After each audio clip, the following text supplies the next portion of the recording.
So hi, welcome to Good Noise Podcast. I'm Shane, I'm Glory. and we're here with, I'm Jacob from Superlove. and we're asking some questions today about their upcoming album Colors. So congrats on that, by the way. How do you feel about the response to the announcement so far? Thank you very much. Yeah, it's been all right, It's been weird because I never thought I'd get the opportunity to even do an album. So when it started coming around to like a few weeks before we announced it, I was like getting proper nervous. Like what is happening? This is mental. Because it's like we've obviously done EPs and like a load of singles and stuff, but having the freedom to do like a whole like 13, 14 track album has just been sick. And I can't believe we did it. And it's coming out in like 2 weeks. So it's mental. Mhm. But yeah, the response has been great. Like we've really varied like all of our singles that we put out. So every single we thought, let's just make it sound completely different. So people are just Yeah. like, no, in the future, it sort of makes sense when we release something super heavy or something super poppy. It's all good. So we thought, going into album, let's tease what we're going to do more of in the future, and yeah, hopefully people like it, and they have. So very, very lucky, um, in that sense. But yeah, I'm Perfect. glad that you guys like don't stick to a genre because like you guys do all of it so well. It's not like you guys are trying to genre hop and then like you guys suck at it. Like it's Yeah. great through and through. Like obviously Yeah. I favor the heavier stuff because that's what I listen to on a daily basis. Nice. But like the whole fucking album is fantastic front to back. Honestly. Oh, thank you so much, because we were really nervous about the poppier stuff, because obviously our first few singles for like our EP before the first EP were really like quite heavy and like guitar dominated and stuff. So to put out a single like Maybe I Could Tell You, which has just not got like any guitar on it at all, really. So I was just like well nervous about that, but also excited. People loved it, and I think it tapped into that sort of nostalgia of like early noughties, like some bands like over here like Busted and stuff like that, which we love. So yeah, that was good. I'm glad to hear it didn't suck, because we were like, shit, what if it is crap? I like the pop stuff, and people are like, no, we want the riff stuff. And then they listen to the album, and it's like, oh. So yeah, glad that comes across Hell on yeah. your end. Oh, Thank 100%. you. I also really enjoyed the album, and it's crazy because the heavier tracks were also my favorite. And I don't even like heavy music.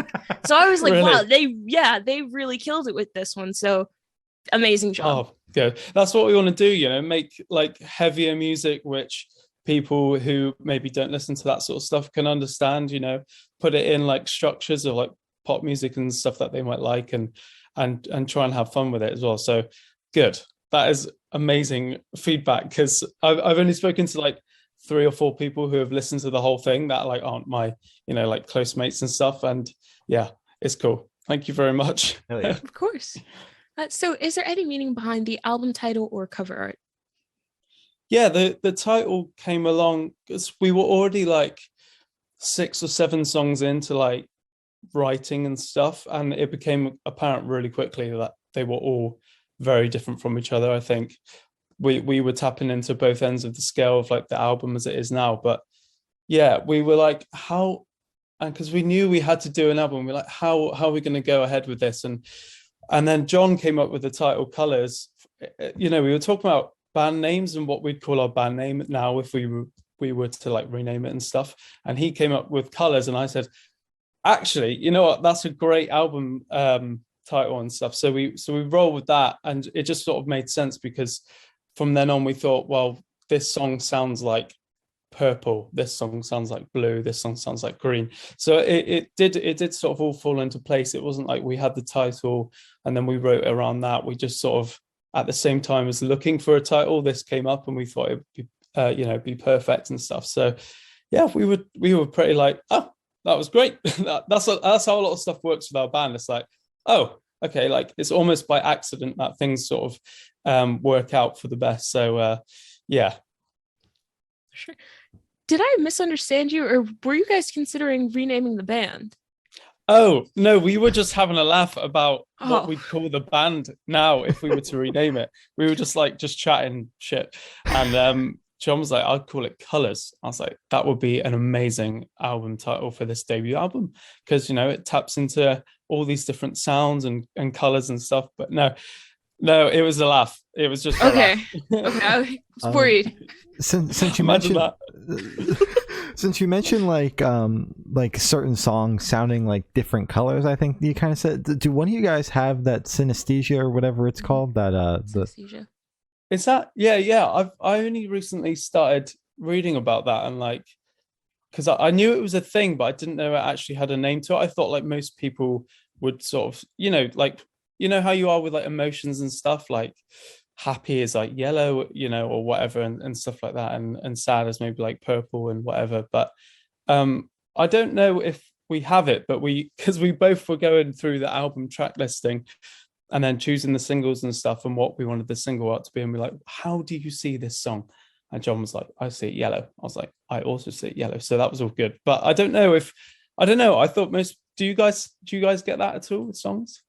I get it every now and then, but it's not like oh my god, this song is so orange. It's just kind of like ooh, this sounds like it would be like a nice, like for like individual cover arts, I guess I'd be like, ooh, this would have a lot of blue and purple and silver, but it's not like a regular thing, I guess. I see. Yeah. No, I mean, I definitely get it as like a feeling. Listen to the album, I can see certain songs as like the last track on the album, If You Could Would You, I see as like a really like dark sort of purple and stuff.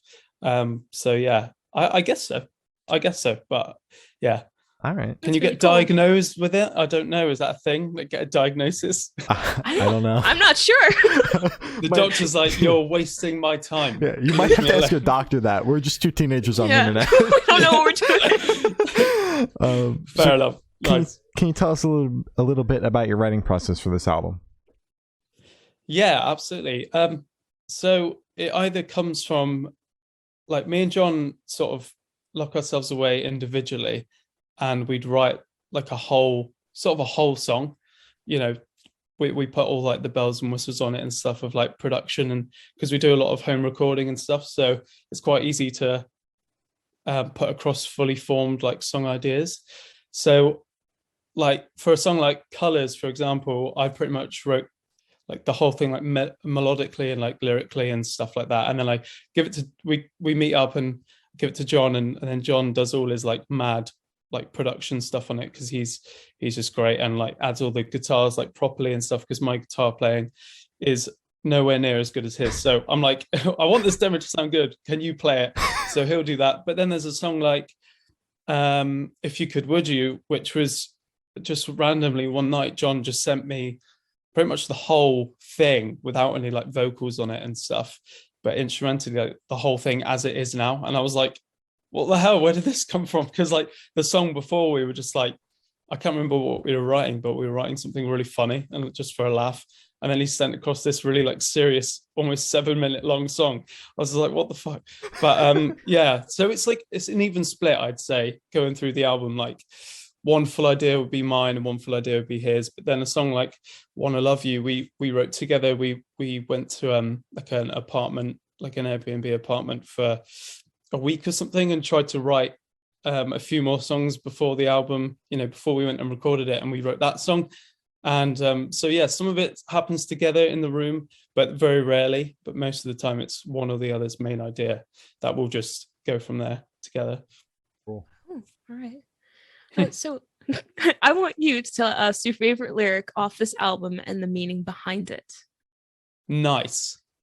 I like the lyrics for the World of Wonder chorus, like where it says to be one with the birds, so I can fly away to clearer skies, because I feel like we were trying to write a song about a bit like escapism and stuff, and during the pandemic, sort of, over here in the UK, you could only go on like one walk a day or something, when you could, I don't know, it was something weird like that. But I remember going on one of the walks and then just wanted to be like, oh, got to go back home, and then you have to stay in and just wanting and seeing the birds flying around and stuff and thinking that looks fun.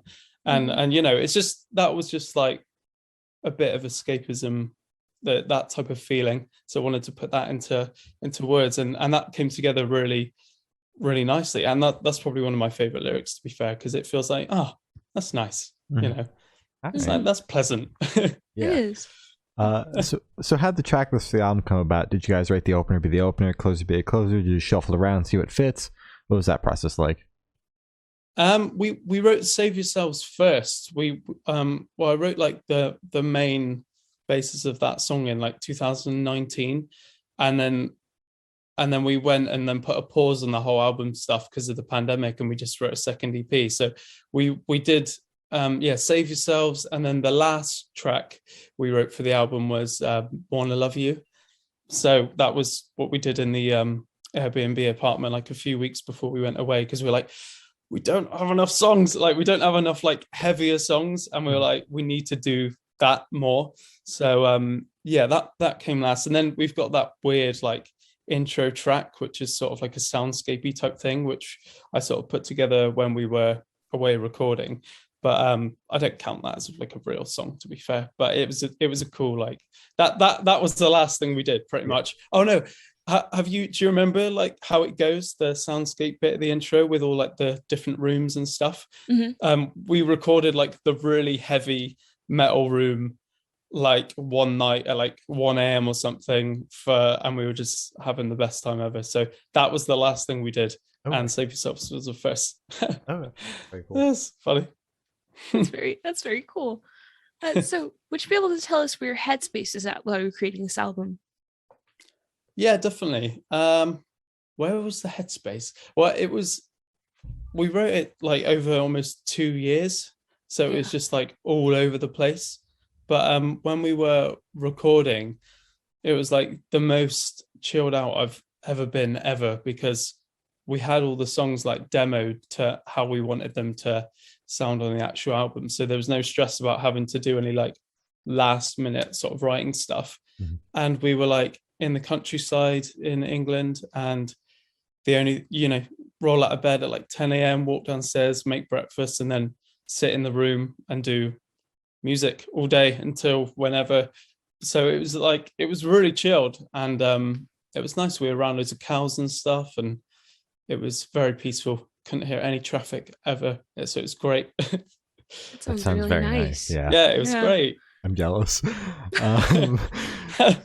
So how do you recommend your fans to listen to this album for the first time? Should they do it in the car with friends, in the dark with headphones on? Is it a workout album, a party album? What do you personally recommend? That is a great question. Thank you. Because I guess everyone who makes music has like a way they want it to be heard, or something like the best way they want it to be heard. But I think that truly the best way to probably listen to an album, this is my personal opinion, and it goes for this album, is headphones on, little lamp in the corner, maybe some fairy lights or something nice, like cup of tea or something nice, and then just sit back and close your eyes and put the headphones on. Not too loud, but yeah, something like that, something chill. All right. In a rocking chair or something, Yeah. something cottagey. Just chill out and fucking take it all in, man. Yeah. Yeah. Imagine in the gym. Can you imagine someone listens to this album in the gym? Their like tempo would be all over the place. Like they're like the cross trainer, it'd be super into it for 3 minutes. They'd be like all out of it for 3 minutes, and then they'd be right back into it. Yeah, and it's like gets to the ballad like acoustic song, and they're like, "What the fuck is going on? What do I do here? Do I do a slow jog to this one?" yeah. They just start walking, and they're just like, "All right, I guess I'm doing this now." But yeah. So this one should be super, super quick. Off the top of your head, I want you to describe this album for new listeners in 3 words, no more, no less. 3 words. Okay, let's go. Fun. Emotional. Okay. Sorry, these are not actually very interesting, but fun, emotional, and birds, because there's a lot of bird sounds going on in the album, and there's a lot of references to that. So fun, emotional, birds. Okay. Sounds like a new band name. It does. Sounds like a new album name. Yeah, that's the second album. Here you go. It's just like we go and record loads of different bird sounds from all over the world. Like we'll just blow the album budget on that. That'd be fun. That'd be perfect. Perfect. So in that same train of thought, is there a certain feeling or emotion you want your listeners to have while going through the album? I just want them to feel like, because a lot of our lyrics are like quite conversational and stuff, and I just want them to feel like they can understand it, and like it's not like a thing you have to dive super deep into. It's not like it's just open for everyone. Everyone can understand it. Like my granddad loves it. My my younger brother likes it. Just trying to appeal to everyone here. It's not like some mental soundscape world. Like, we love that stuff, but I mean, we just wanted to make something that is instantly like, oh, I like this. Something catchy, something fun, something light, and I like that. Perfect. Right. So do that. So what is your favorite memory that you made while creating this album?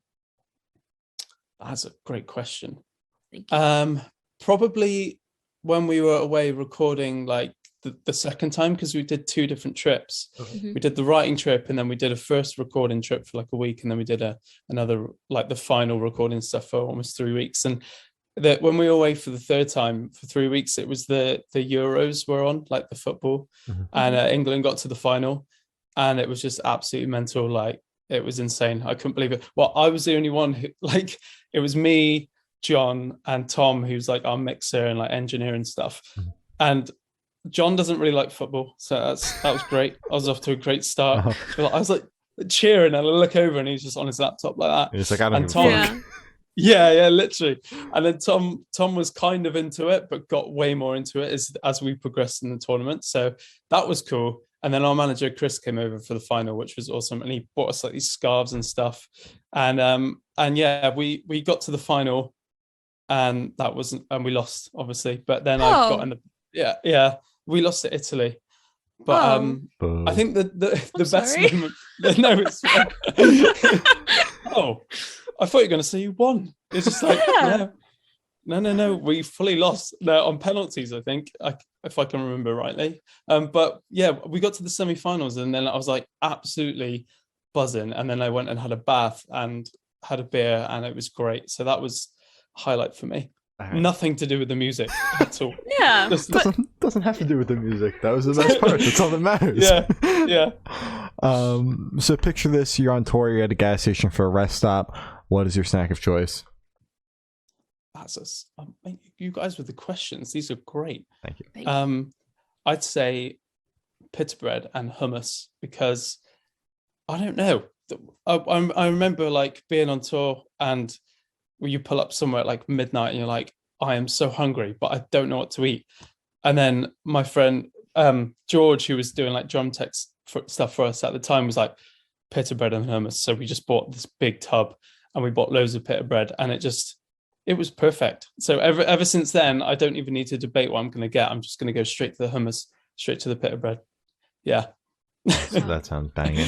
Making me hungry. That sounds very good. The places near me, the gas stations near me, don't sell hummus and pita bread, so I'm very What do jealous. they sell? Just like junk food. Shit. Yeah, chips. Lots of shit. I don't meat sticks.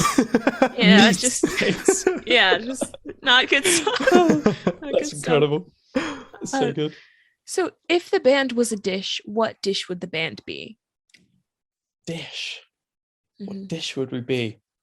Oh, I'd say a pizza, but with like nearly every topping, because hey, there's something for everyone there. True. And you can divide the toppings up into like different slices and stuff. So there's a slice for like, if you're with 12 people, you can just, you want anchovies, you want whatever. What else is good on a pizza? Artichokes. Have you ever had them? Pineapple, yeah. I'm here for that. Roast me, internet, but no, we're here for that. We'll protect you. Yeah, thank you. But yeah, no, just a bit for everything. All right, bit for everyone. Something spicy, like that's where the riffs are, like the spicy stuff. So yeah. All right, that's perfect. Good. So for the last couple of questions, we're going to shift away from music. So if you could be one animal for the rest of your life, what animal would you be and why? Oh, that's so good. You know what? The most boring answer would be a dog, but like, because everyone just loves dogs. So it'd just be like, your life would be incredible all the time. True. You just wake up like, this is great. Everyone loves me. Like, or you could be like a tortoise and live to like 100 and however years old they live to.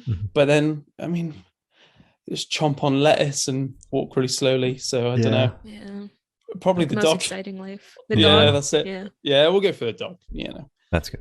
A solid 13 years of life of just, love and affection. We'll just go with that. Chilling out all day, man. You just like sleep 18 hours a day and you don't give a single fuck about anything. Exactly. Yeah. That's it. Yeah. That's fun. Perfect.